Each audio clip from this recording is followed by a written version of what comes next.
panibagong hamon na naman. Isang beat na mabagsik, isang hamon na galing tiglak, taong malupit. Ako ay susubok din, baka kanyang mapansin ng aking galing. Simula pa nung papalag din, ako ay namulat na sa musika 2006. Bata pa ang isip ko, nung di ko pa alam ang chicks. Oo, bata pa ako, subalit nakikinig na ng mga likan ng magagaling na nauna. Oy, maraming salamat mga nauna, saludo ako. Lalo na yung iniidolo ko, wala nang iba, estranghero. Dahil sa'yo, alam mo ba na ako tulad ko ay iyong nahasaka ka. Pakinig ko sa iyo, naging mandirigma.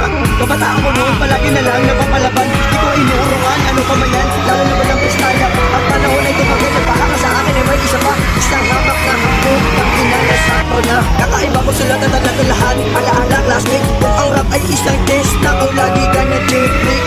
Oh shit, hindi mo na dinig. Si Inday na una na nakahiga na sa sahig. Tumutulo ang bubo, hinutin mo ang paa. Sige, tumakbo ang pilay, aris tutong. Isa ka pa, isa ka sa mga tao na simpleng tao. Magpaloko-loko ka ama, wanit combo. Oo, inakaalala ako, ito yung